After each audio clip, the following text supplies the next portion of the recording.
Today, a young man on acid realized that all matter is merely energy condensed to a slow vibration, that we are all one consciousness experiencing itself subjectively.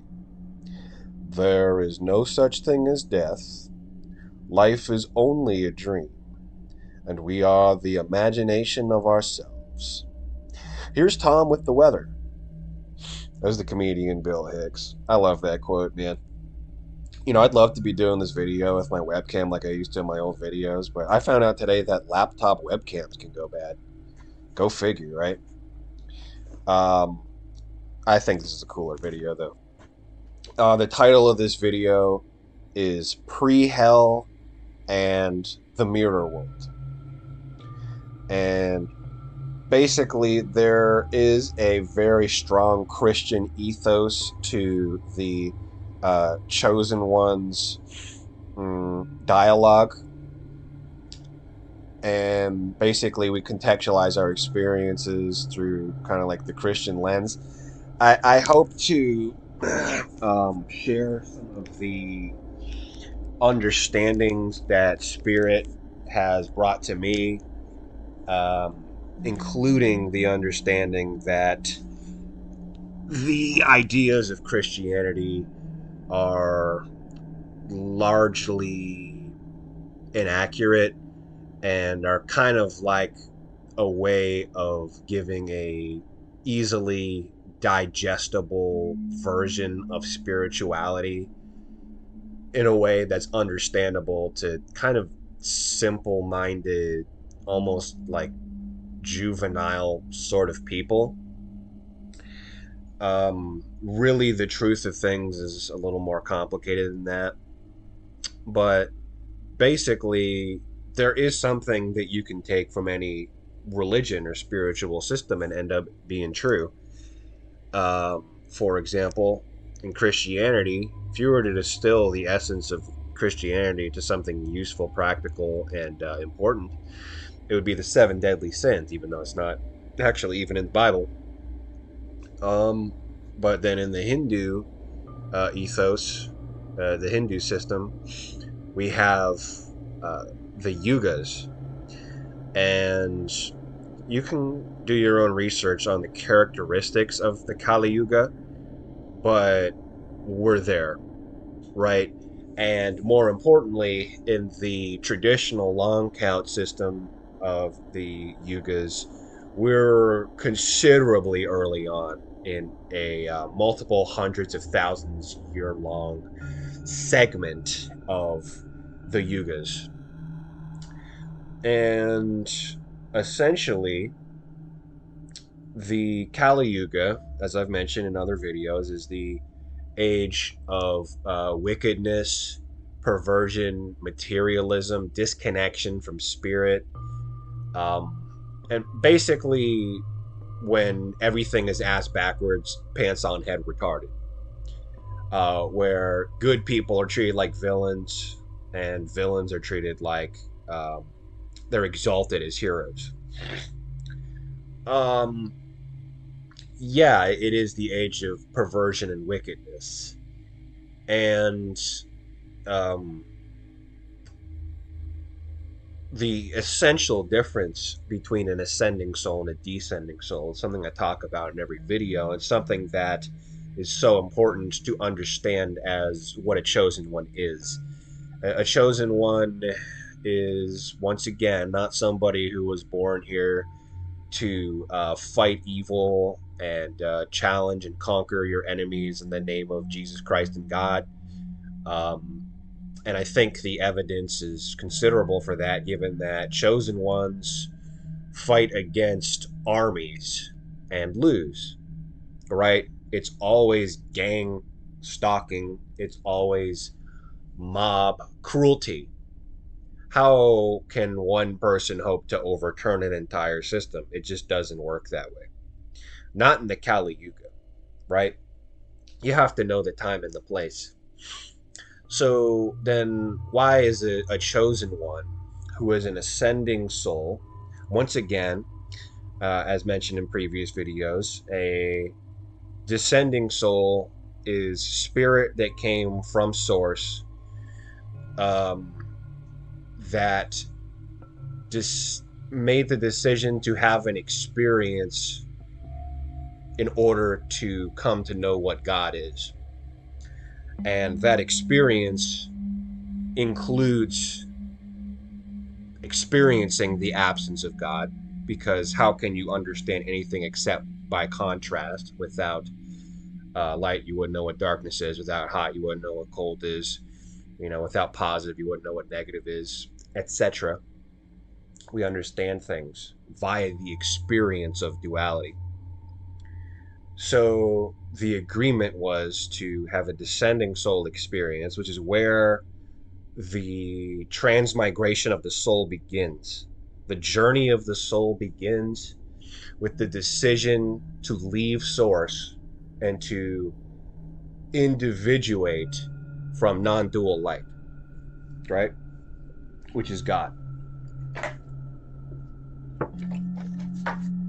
So we descend through all these various spheres of existence, and we willingly give ourselves over to, I guess you would say, void entities, essentially spiritual forces that are responsible for creating fragmentation of the self, right? Were it not for these void entities, um, individuation from the non-dual light, which we call God, would not be possible, because God is a unifying force. And so the journey begins when we willingly give ourselves over to, I guess what you would say is demons, right? Is a good way of thinking about it. The job of demons is manifold.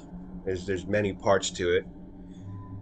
But as part of the transmigration of the soul and the descending soul portion of the journey, the purpose of demons is to increase unconsciousness and fragmentation, because this is what um, separates oneself from God. And again, a descending soul is one who is chosen to have the experience of the absence of God as much as possible. So the descending soul willingly binds oneself to demons and listens to the spirit of demons, whether consciously or unconsciously, in order to proliferate and grow the fragmentation of the mind and the soul, so that there is such intense um, individuation and ego and separation and fragmentation that we reach a critical saturation and unconsciousness is maximized, right?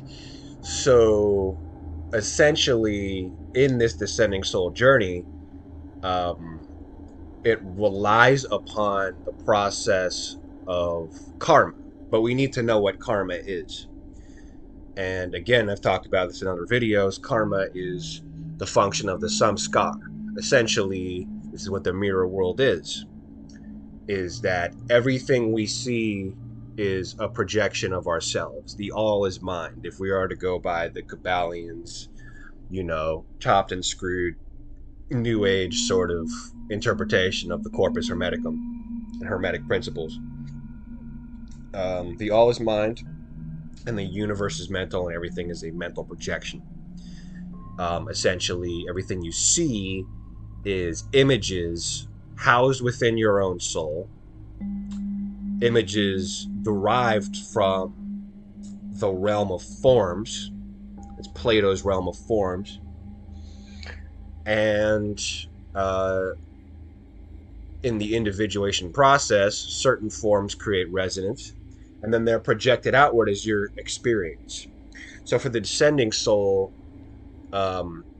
negative samskars, negative images, we're trying to create as much of that as possible because with that negative karma, with those negative images, then projected outward as experience, now the descending soul can experience traumatic things in a way that makes them more unconscious. And again, this is the critical difference that you can use in your day-to-day life to discern the difference between an ascending soul and a descending soul. Is somebody a chosen one, or is somebody, as I say, the worthless common person of the Kali Yuga? Um, Chosen ones, when they experience trauma, or ascending souls, if you like, they have profound leaps in consciousness. Some of my most amazing downloads and profound understandings were post-traumatic.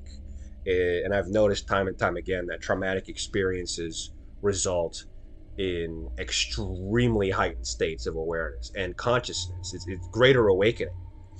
This is the opposite for the descending souls of the Kali Yuga. When trauma occurs, they become more disassociative, they become more unconscious. And essentially, this is the progression of the descending soul, which is where all our journeys begin, is as descending souls, to have the experience of the absence of God so we can understand what God is by rejoining Him after, I shouldn't even say Him, but rejoining God after the experience of the absence of God. When descending souls have traumatic experiences, their unconsciousness grows, and this must happen.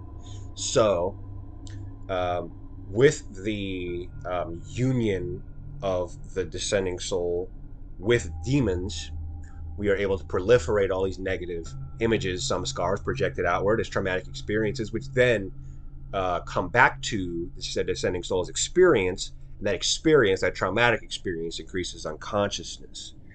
And over time, the descending soul willingly chooses to become a more simple and unconscious being, and eventually it reaches a critical saturation that the karma is so severe that they choose to become an animal.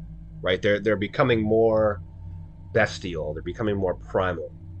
It starts with very fundamental. Um, how should I say? Less base and carnal and more ethereal, deadly sins. Right? What I mean by that is um, sins like pride and wrath are less carnal. They're less, how should I say, dense. I shouldn't even say dense, but they're not so worldly. They're not bestial.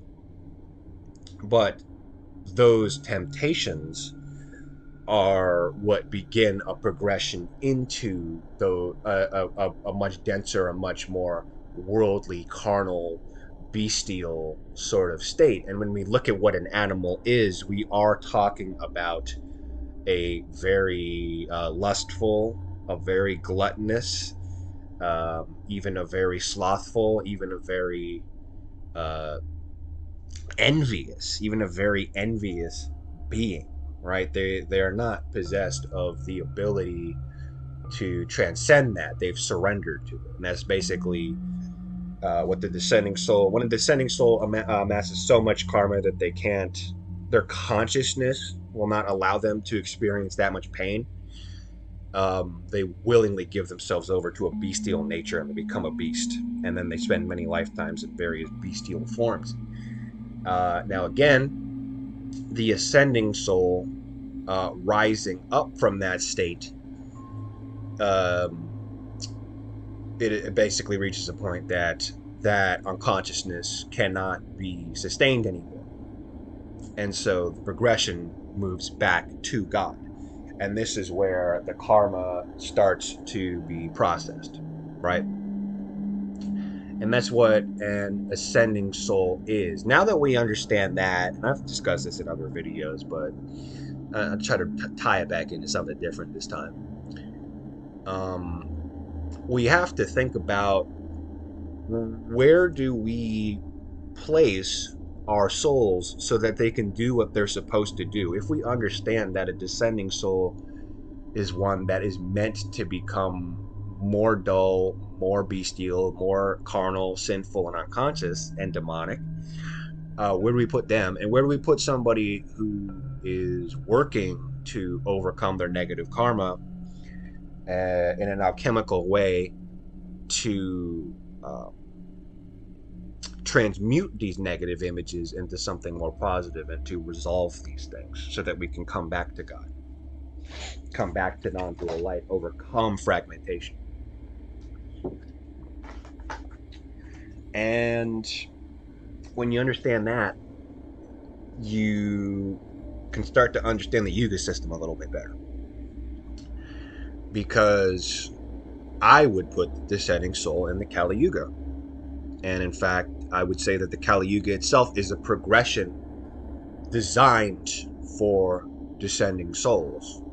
Right now, of course, all four yugas is a process of descension and then a return upward.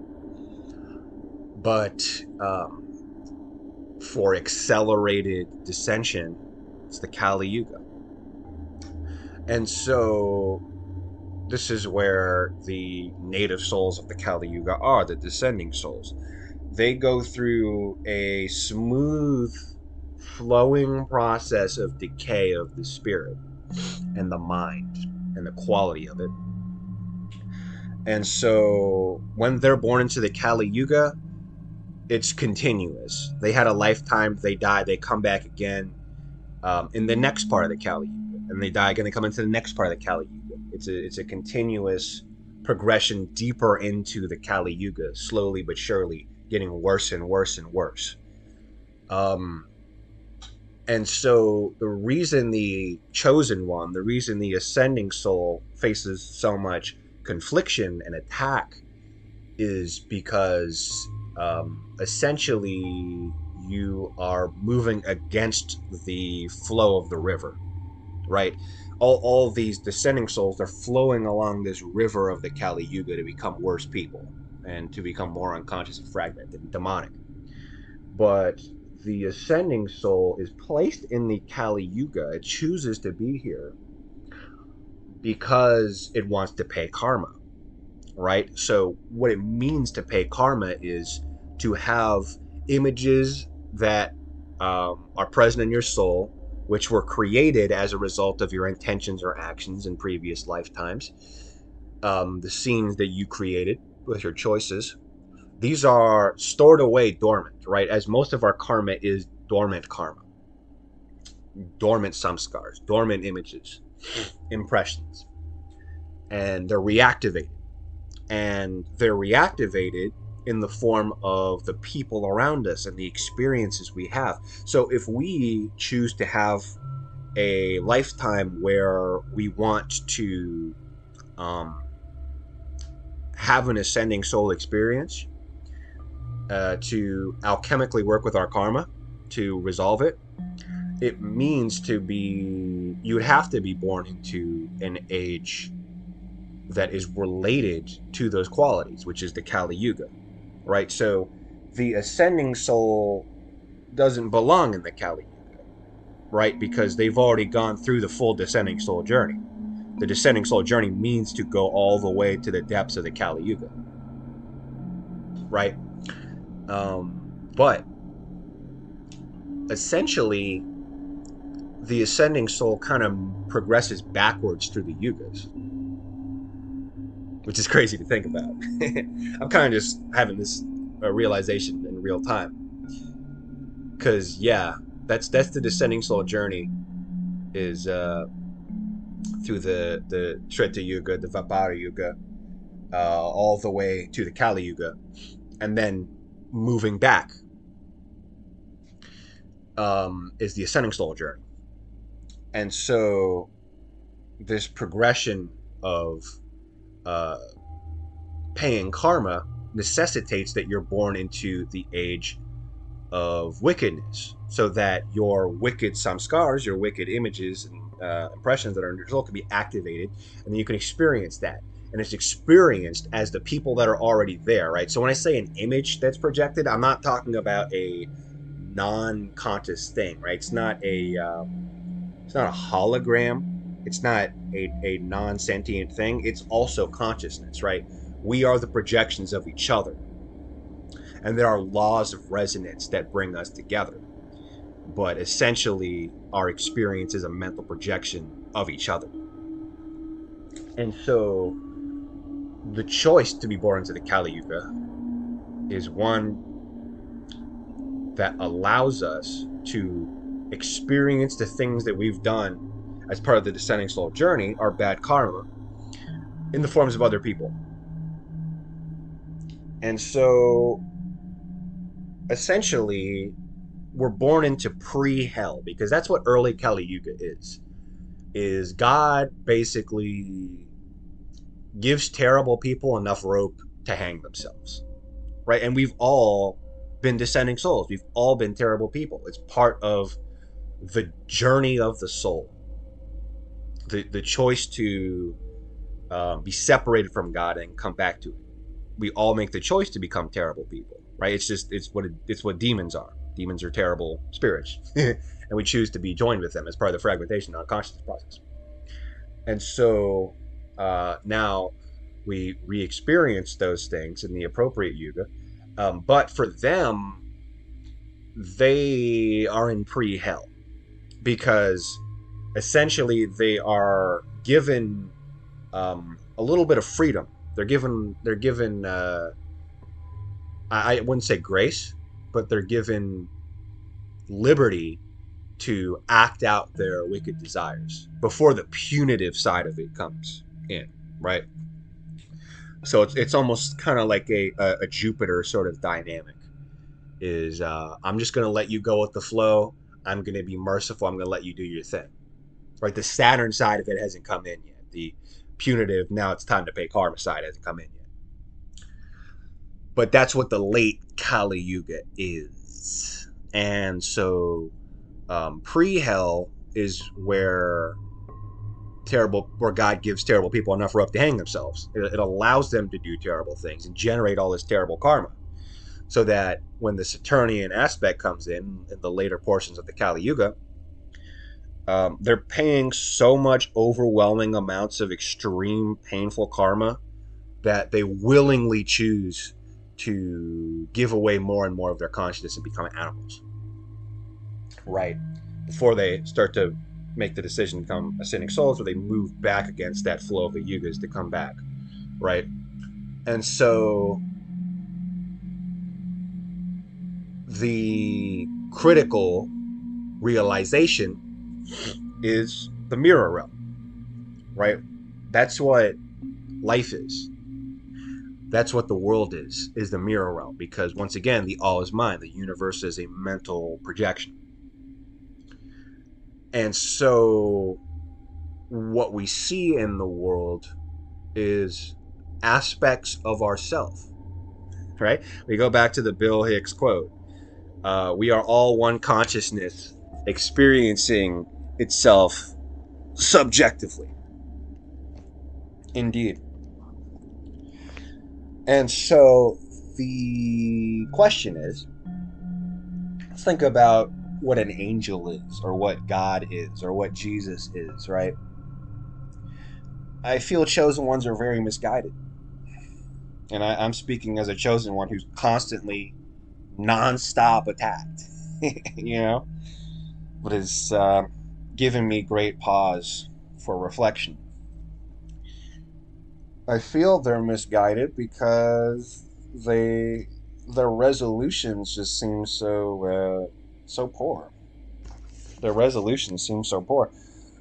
I mean, you have this religion, and you say, okay, well, the solution is to just praise God, praise Jesus, and find a closer relationship with Jesus.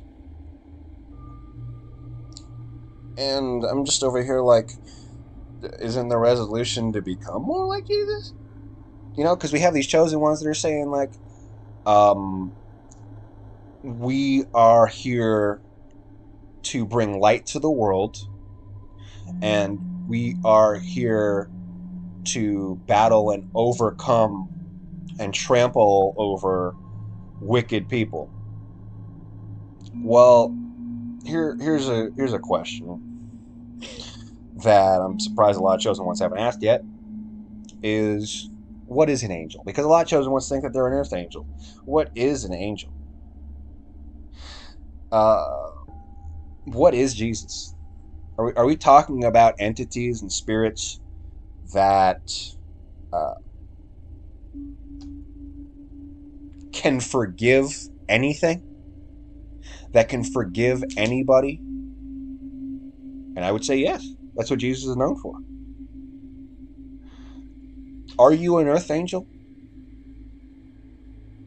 Can you love the unlovable? That's what to me what an angel is. Can you love the unlovable? Look all around you. The people around you in the world today. I say in every video, these are the worthless common people, worthless common scum of the Kali Yuga.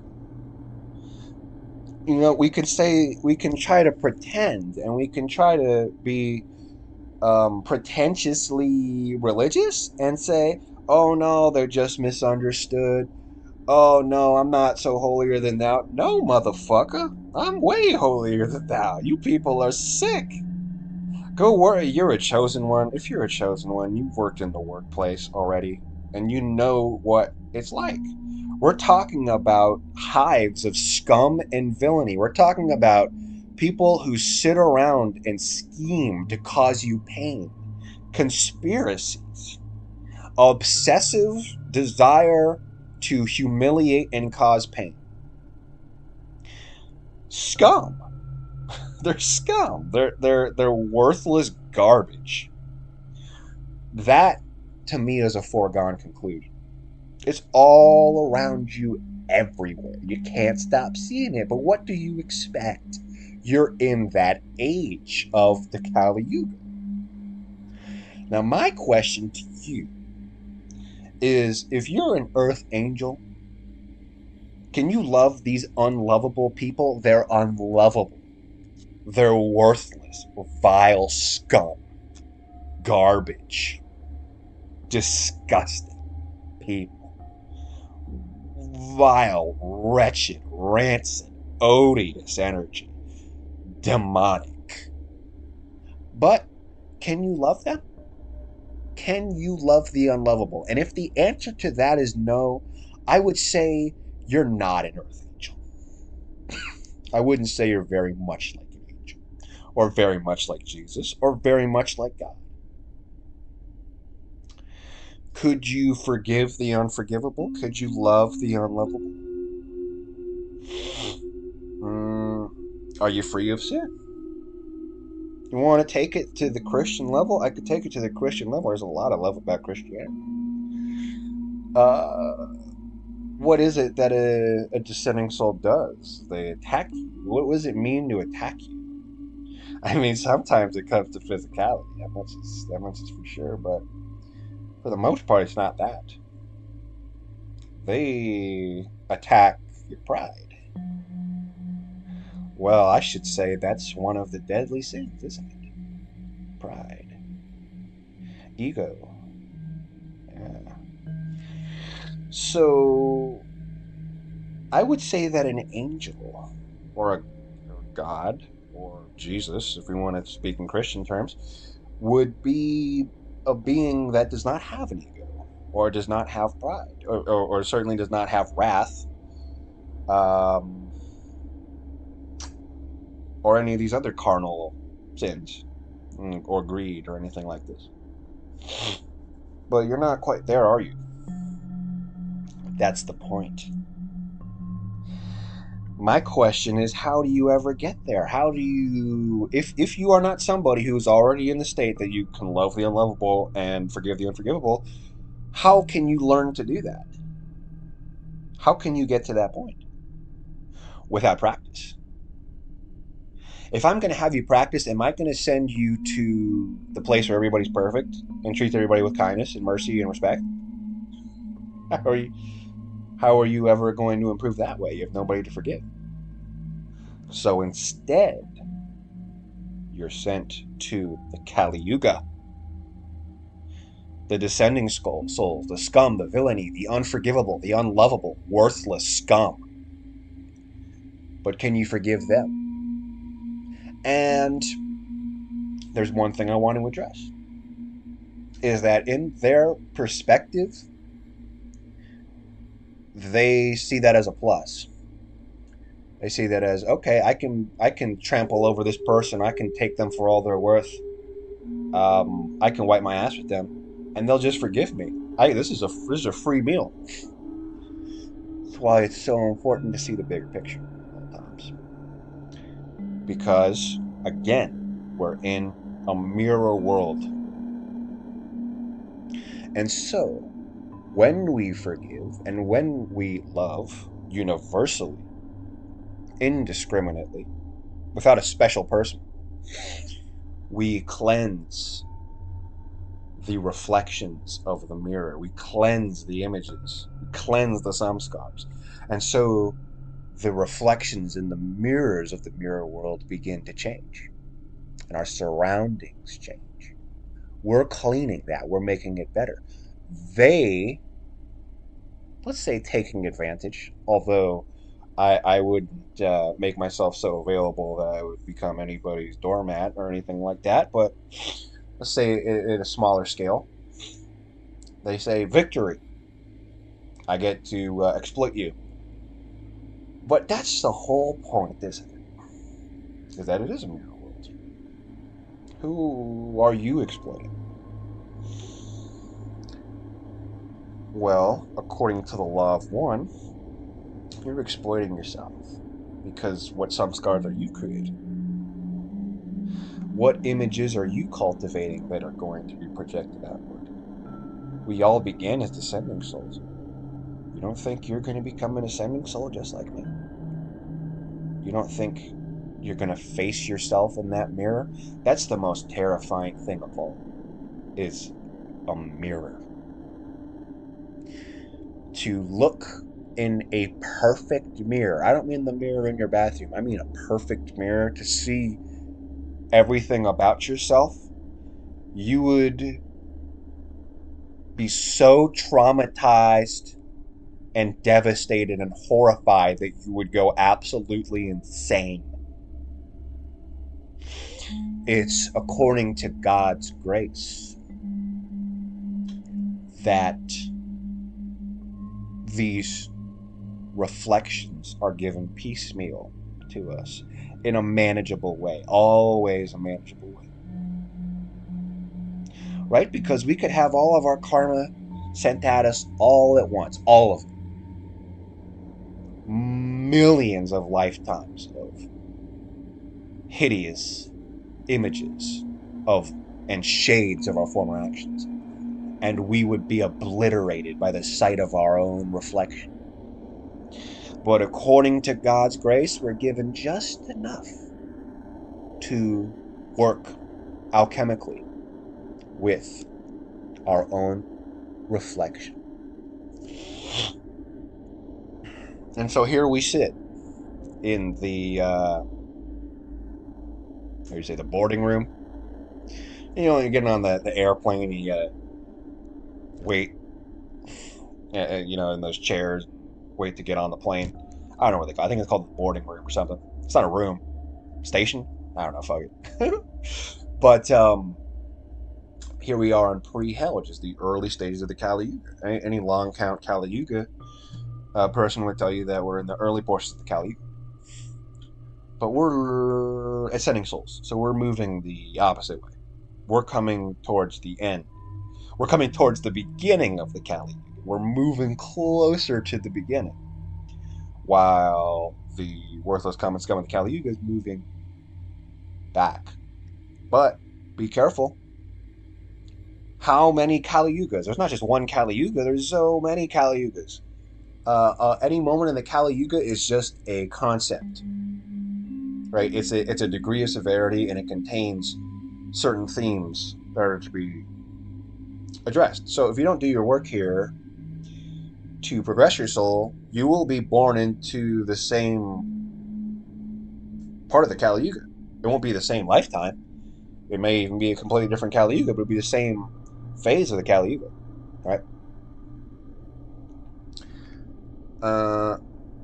So, as part of this mirror world, our responsibility is to dissolve, and that's what cleaning is. How to get in touch with divinity? I feel that this is the great mistake of the Christians, the great mistake.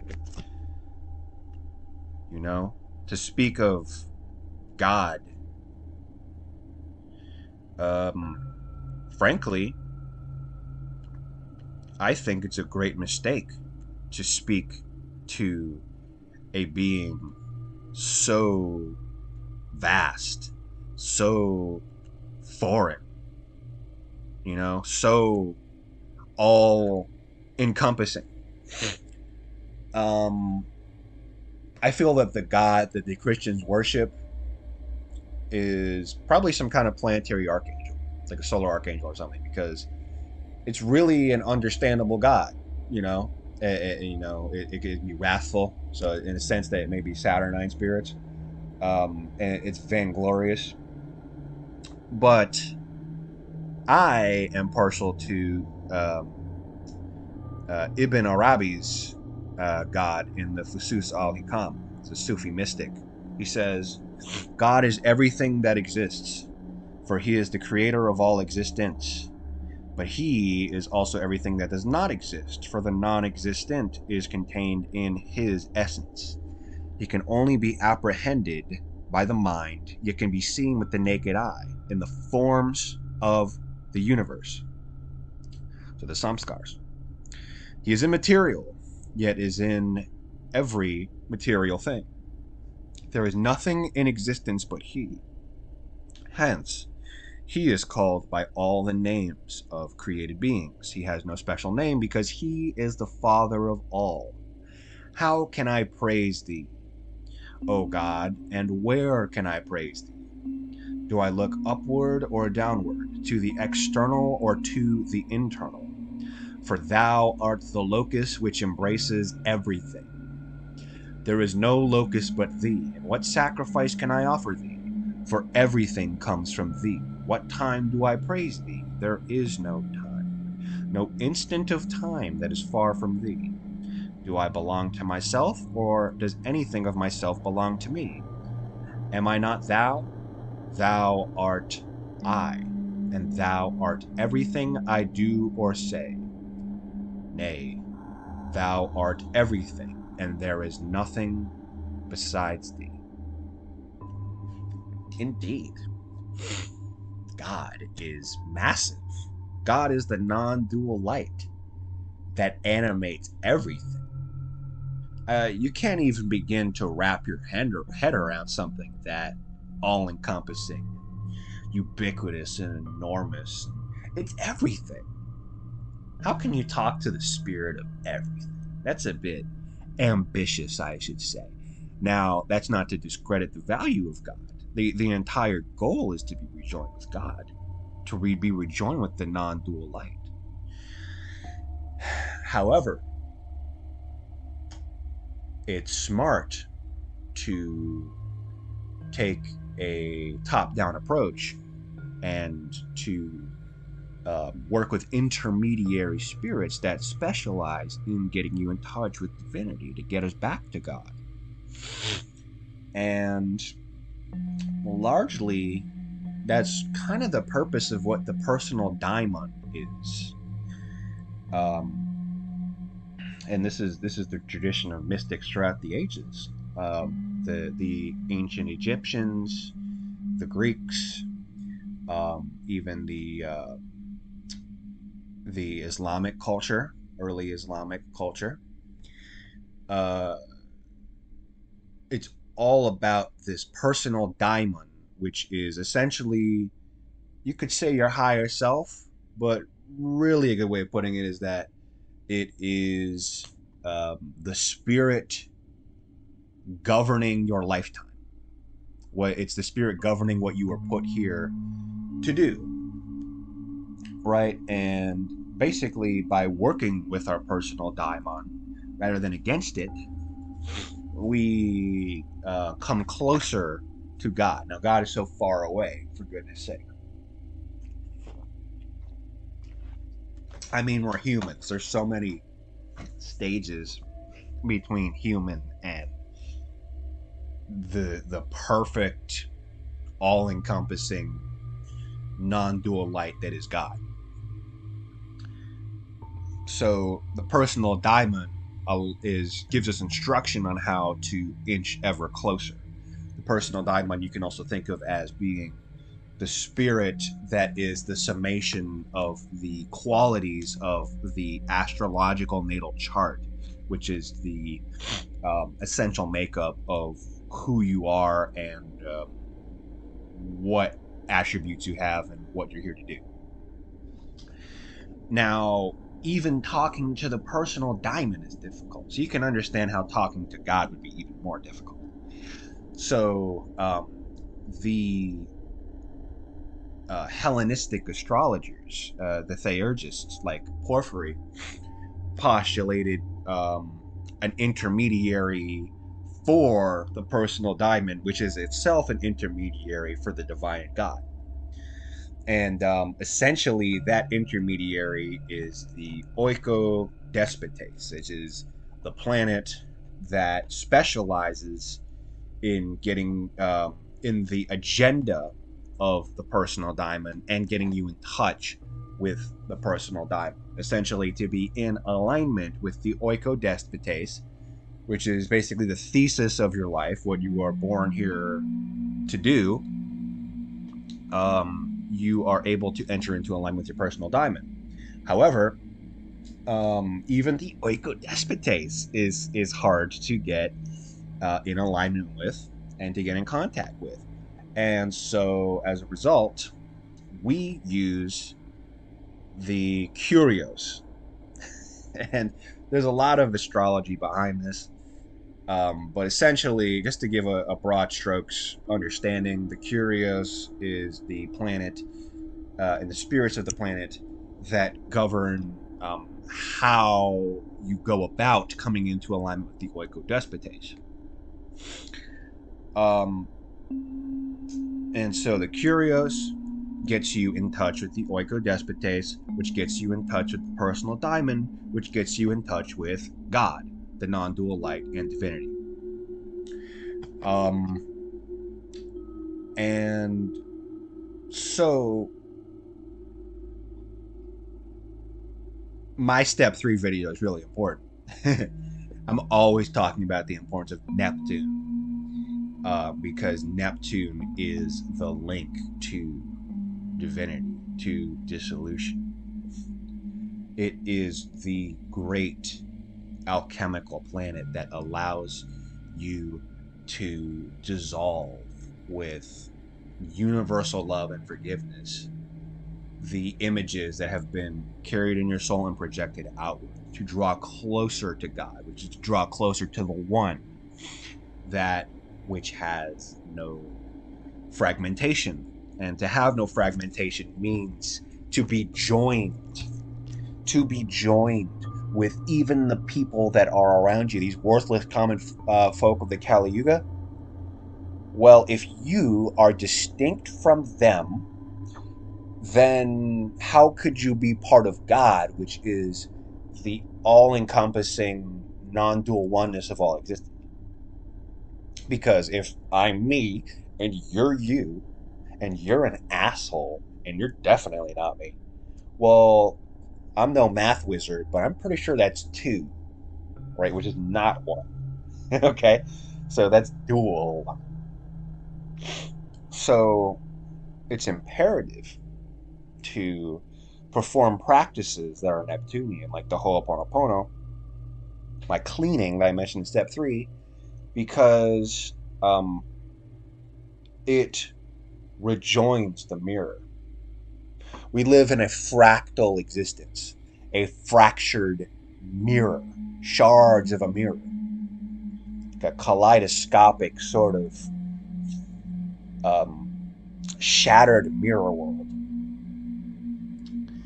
And the great work is to follow the flow of our personal diamond, which is guiding us to God, along the way, dissolving everything we find, dissolving alchemically through forgiveness and love. Yes, that's the point. We're not meant to fight against these demonic motherfuckers. Not to forget that we used to be these demonic motherfuckers. We were descending souls. I mean, we fight the law, and the law wins every time. So I think we should probably let go of uh, that idea of we are here to fight back so good can win. Don't be so simple-minded like a child. It's very clear that we're meant to engage with the things that we see that are so precisely and lovingly governed such that we don't experience all of our karma at once. God never gives us more than we can handle. That's the miracle of it. Everything is so finely tuned in our world. It's fucking ridiculous. And people just don't understand how massive the range of chaotic possibilities are. We're in like a point infinitely 0.1% range of habitable order and life. Right? There's some problems, but manageable problems. Like the possibilities, the probability of being born into a world that is a chaotic fucking dumpster fire where you couldn't even live in the first place, where the universe is unstable because the laws of physics are broken because of chaos, it's infinite. We live in the 0.000000001% of worlds that are very finite. Okay? It's very obvious all around you. And so, yes, these spirits are a little bit more valuable than the God of the Bible. I'm going to fucking say it. Because I'm here to give you the goddamn truth. Right? Become more like God. Become more like Jesus. Oh, it's heresy. You can't be like God. That's what I want to be like. I'm not saying I want to become my own God. I say I want to become part of God. Because God is all. Get it? So, these spirits help us to do that. Spirits of Neptune, the spirits of the Curios, spirit of the Oikodespotes, and primarily the personal diamond. Right? Don't go to God. God is way above us. Can't talk to God. Not even close to that yet. But we talk to these spirits to help us to get there.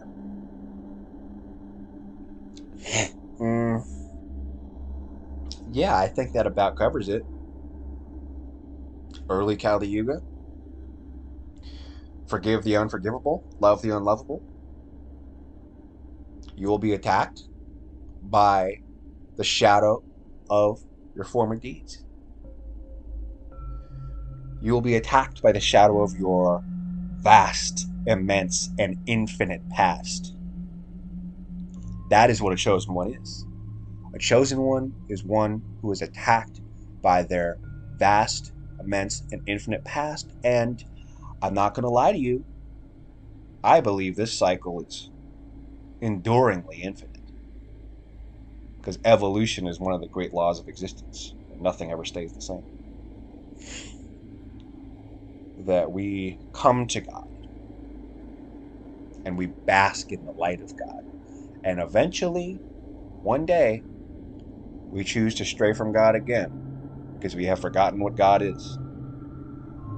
And so to know what God is, we need to go back to understanding what the absence of God is. And so we descend again and we ascend again. Chosen ones, you're an ascending soul. There's no way around it. And so with loving kindness and virtuous excellence, overcoming all deadly sins, you progress back to the non dual light of God.